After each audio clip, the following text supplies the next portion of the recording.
Ladies and gentlemen, welcome back to Joe Stunner Boxing and welcome back to another episode of PEDs in Boxing. Yeah, I know you're bored to death with this topic, but so am I. But this is a boxing channel, and unfortunately, it is a big issue in boxing, so we have to occasionally talk about it, or probably more than occasionally, more than we'd like anyway. Ideally, we wouldn't be talking about it at all, But yeah, I made a video a few days ago saying that I thought Eddie Hearn had a valid point when he said that promoters that test more people will inevitably bust more people, or promoters that test more thoroughly, you're going to get more hot pisses coming up than if a promoter just ignores everything. And that's a valid point. You know, to me, it's a statement of the obvious, really, but sometimes the obvious needs to be stated. Now, of course, a few people, not many, just the stupid ones, saw that video and thought, "Oh, you're being easy on Eddie Hearn. You're talking a load of rubbish." Look, all right. If you've watched my videos before, you'll know that I can trust Eddie Hearn, as I keep saying, about as far as I can sling him. I do think he's a good promoter, and if I was a boxer, I'd want him in my corner. But is he is he sometimes economical with the truth? Does he tell the odd little fib? Yes, of course he does. He's a promoter. They all do it, you know. But let's go. Let me just to sort of, if you haven't watched my videos before, carry on watching this one, because I'm going to sort of put the boot into Eddie Hearn a little bit here, because he is still going on and on about Conor Benn being found innocent and proven innocent of those two failed drug tests before, the aborted Chris Eubank Jr. fight. Conor Benn has not been found innocent, certainly not been proven innocent once. He hasn't. Okay. Now, in this week's editorial for Boxing News, the Boxing News trade paper, they cover this issue, and they can sort of sum it up better than I can. But let me explain to you about, just first of all, the Conor Benn thing. Okay, let's have a talk about that.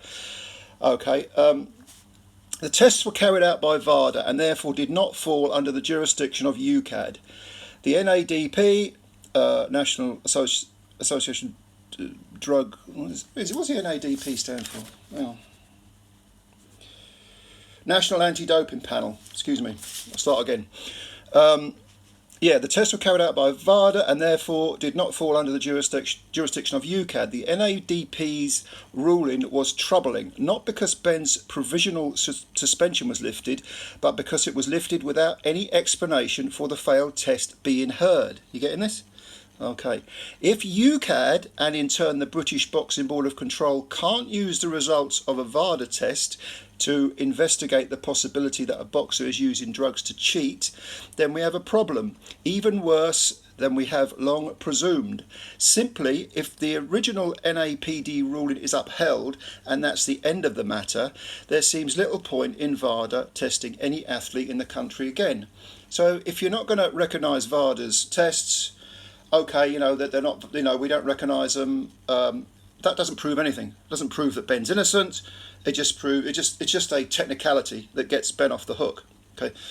Now, as far as Eddie Hearn, who when he first came into boxing, he was extremely vocal about wanting it to be a clean sport, and in fact, Matchroom use the drug free sport, drug clean sport. What's it called? The one that busted Alycia Baumgardner, who again is a Matchroom fighter.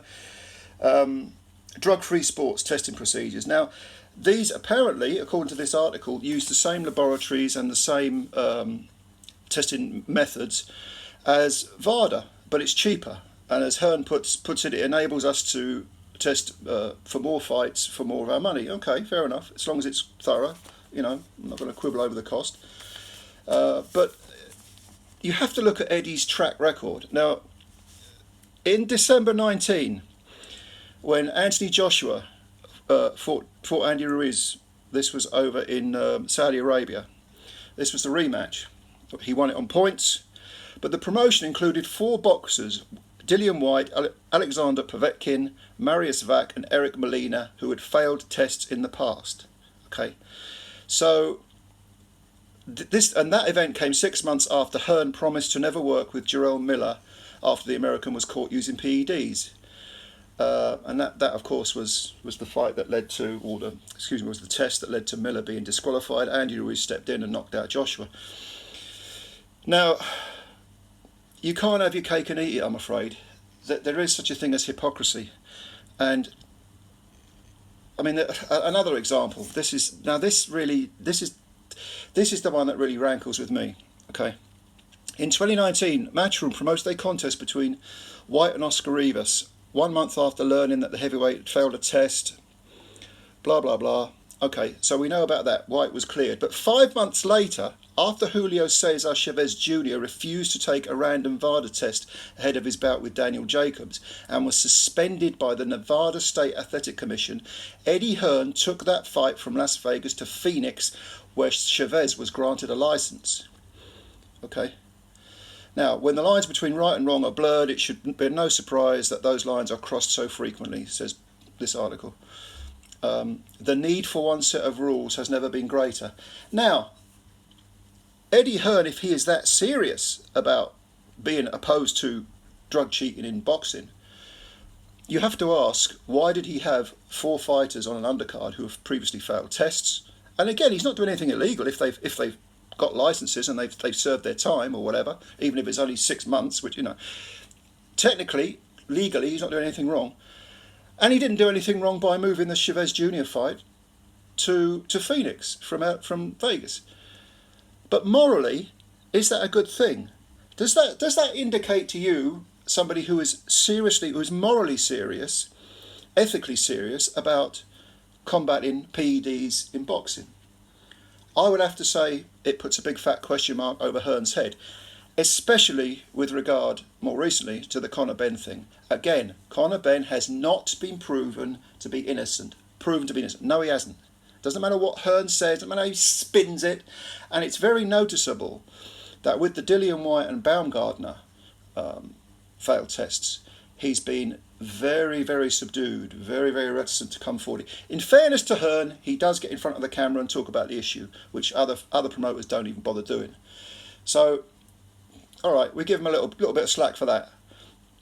But initially with Dillian Whyte, I thought it might be a case of, okay, Hearn doesn't represent him. He said, I don't represent him. Good luck to Dillian, but essentially he's on his own. He does represent Baumgardner. And in fact, Baumgardner has one more fight left on her contract with Matchroom and DAZN.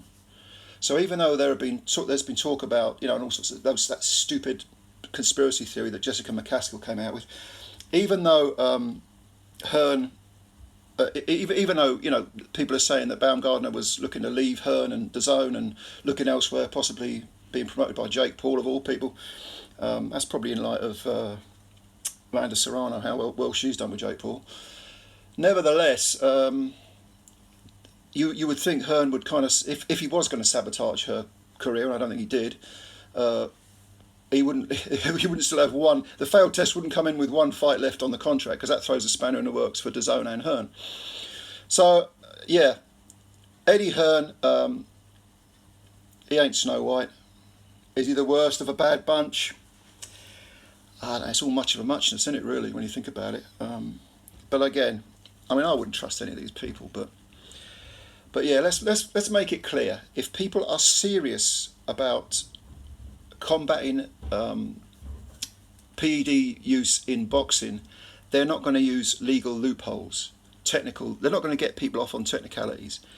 They're going to say, well, yeah, I could shift this fight to a different location, but no, I can't do that, because that makes me a hypocrite. And that's just a sort of get out clause, get out of jail free card. No, I'm serious about this. I'm going to go in and be tough, and even if I lose money. Have you ever met a promoter that likes losing money? Not many, are there? All right, well, give me your thoughts below. That's a little update on the PED thing. Tell me what you think. And subscribe to the channel if you're new. Hit the subscribe button and hit the like button as well, and spread the word about Joe Stunner Boxing. Appreciate your time as always. Looking forward to reading your comments. Bye-bye for now.